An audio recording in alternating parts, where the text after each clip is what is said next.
Hello, welcome to Arise News. You're watching the Global Business Report. Roti Sodiri here. We're in Lagos, commercial capital of Nigeria, and we are kicking off with big news from, of course, that's been confirmed by one of Nigeria's biggest Tier 1 banks, Zenith Bank, naming Dr. Adora Umeoji as its first female group managing director, chief executive. That's going to be taking effect 1st of June, per approval from the Central Bank of Nigeria. She's got almost 30 years of banking experience, 26 of those years at Zenith Bank, with impeccable educational qualifications there that she's attained over the years. Also, another update coming from the Central Bank in a notice apparently sent to the deposit money banks, restrictions on the importation of milk and dairy products with access to the official window seems to have been removed. The cable newspaper was quoting a notice that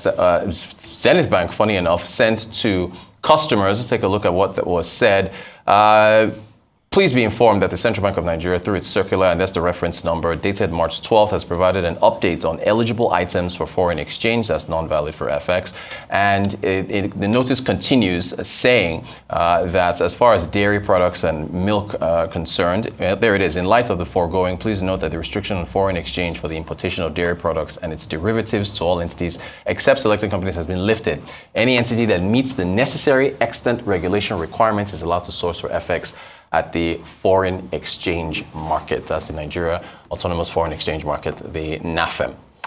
All right, also, it looks like deposit money banks are borrowing more from the Central Bank Standard Lending Facility, the SLF.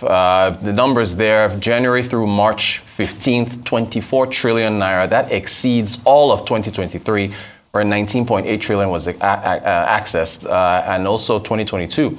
15 trillion. Does that suggest a liquidity issue, which our guest did mention yesterday? Arise business analyst Chika Mbonu. Chika, good morning to you. Thank you so much for joining us. How are you today? Fine, thank you. Lots to discuss, starting of course with the big appointment at Zenith Bank. Yes. Yeah, I mean, congratulations to Adora, Umeoji, and because of how messed up the public sector is, we need to celebrate those in the private sector who have stellar performances. So even as we are reaching out to welcome Adora, we need to celebrate the MD that is exiting. Oh, of course. And I have no apologies in doing that. Certainly. Because if he dropped the baton, Adora's work would have been cut up for her totally. Ebenezer came in, I think, had a 5-year contract. Yes. There, and under every metrics, first of all, in the last 5 years, he's won the CEO of the year. Indeed. In the Nigerian banking industry. As awarded by different organizations.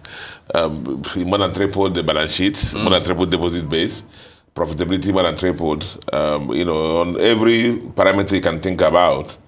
Even POS, he might have increased by 10 times, So every parameter that he can talk about in measuring the bank performance, Ebenezer has done that. And so Adora, congratulations, inheriting a well-managed bank. Indeed. Stable in all parameters. And as I always say, tell those I mentor who in the bank who transit from ED, executive director, to CEO, MD, I tell them that the executive director is not the same thing as the managing director. There are different posts. And if you have not done it before, you're not done it before. Yeah. Because you'll be waiting for the phone to ring to give you instructions, but now you're the person going to give the instructions. So Adora is of course, well prepared. I mean, for those who may remember, Adora was the conqueror of Abuja public sector. When the banks were into public sector, Zenith was number one in public sector in Abuja because of Adora and her team. Yeah. And on the marketing side, she's been a winner.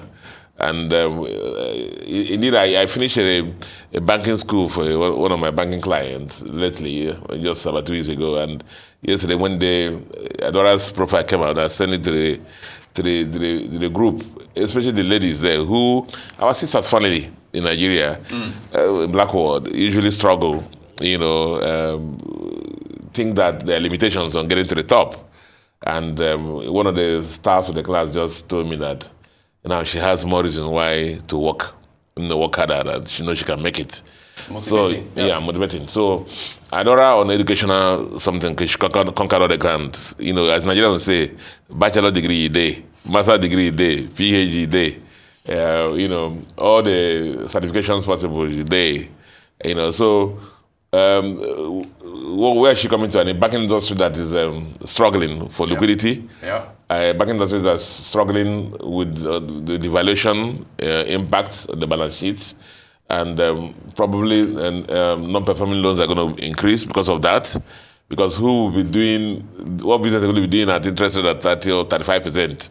Right. So those are going to be issues. Yeah. A banking industry that Central Bank has been ringing the bell for recapitalization, but Zenith almost 2 trillion. By the way, Zenith has consistently won the award for the bank with the largest Taiwan capital in Nigeria. Whereas Access is the one that has the largest asset base. Yeah. Zenith is the one that has the largest Taiwan capital. So Adobe is welcome. Adora is welcome. She has a stable bank she's going to run, and we believe that 26 years is a reward for loyalty. Of course. And we believe that she's with all the support, starting from the Mr. Jimovia, Dr. Jimovia, I'm sure she will make good and shine and take the bank to the next level. Certainly. And it's good time for our sisters, Good time for our sisters. Yes, Women's Month, right? Yes. Yeah. And then look at what's happening now.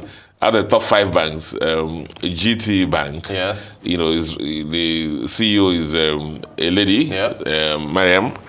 Access Bank Holding, Bolaji Abwede. Yeah. And then now Zenith Bank will have Madam Adora. So, it's time for our sisters. Indeed. So First Bank and UBA better watch it. Our sisters are ready to take over, So we'll commend them, and the young girls will know that there's something else to look up to, not BBLs and other things,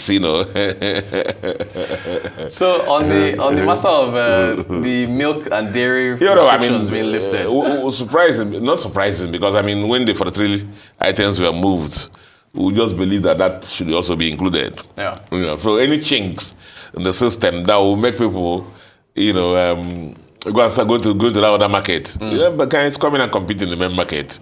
And do recall, I think 2020 or something like that, 2020, when this issue came up, the Prime Minister of Agriculture said Nigeria spent about $1.5 billion yearly to import milk and dairy products. Yeah. And so backward integration was critical. But the issue was, you don't ban when you don't have any plan for really backward integration. The plan to replace the importation. What's going to happen is the local prices will spiral, which is what happened to some of the dairy products. So let's have a proper structure of replacing those things that we're importing. And I keep saying that you don't just go by fiat and just ban. So now let everybody come into the FX market, and let's know that everything that you need every FX you need in this country, go and get it from the FX market. Yeah. No need to go for this corner markets to go and look for FX. And so that we have at the knowledgeable willing buyer, knowledgeable willing seller market dynamism. Yeah. And then we'll have a price equilibrium that replicates what it should be, removing all the hands of Central Bank or any other person controlling the market. So, they're welcome. And we hope that will help moderating the prices in the market. All right, actually, so Chika, sorry, we have just a couple minutes to go very quickly. And the liquidity, you mentioned this yesterday, though. The SLF withdrawals. Okay. You see, I keep saying that, just for our viewers again, the SLF, Standing Lending Facility. Yeah. Now, the Central Bank of the country is the bank of last resort to the commercial banks in the country. And so when the commercial banks have excess liquidity, you go to give it to CBN overnight. And when they need also cover, they go to that window and then take off from. So on an absolute basis, just looking at one of the parameters, how much did they put in the window, or how much they take in the window, cannot tell you actually how much liquidity, how liquefied the market is. It's when you try to net it off. But this one speaks volumes, because it says that in the 3 months of the year, about 24 trillion has been taken from the market, and only about 1.4 trillion has been put there. So it tells immediately that it will always be one way to the market. Right. A lot of banks have required that support. And those are issues that were raised when CBN was pushing CRR to 45, and then monetary rate to this high. We just believe that it's going to cause a lot of systemic liquidity. Yeah. And it may shake some banks in the process, and we hope that CBN will help in that way. We know that CBN is doing some things because there's a recalculation of the cash reserve ratio of some banks. Remember some time ago when we did it, we said that some banks effectively will even have CRR of 60%. Yeah. There was these special bills from the main CRR. Yeah. If you combine with some banks, almost 60-70%. Wow. Yeah. And so you get 100 naira in deposit, you carry 70% and give to CBN. And it was very bad for the banks. Yeah. But I'm aware that Central Bank now is doing a recalculation and bringing it down to 45%, they're supposed to be, and then refunding the excess to the banks. Okay. And so to stabilize the system before they can start doing other things. But liquidity is a major issue in the banking industry now. All right, business analyst Chika Mbonu, thank you so much for breaking it down for us. We appreciate your time.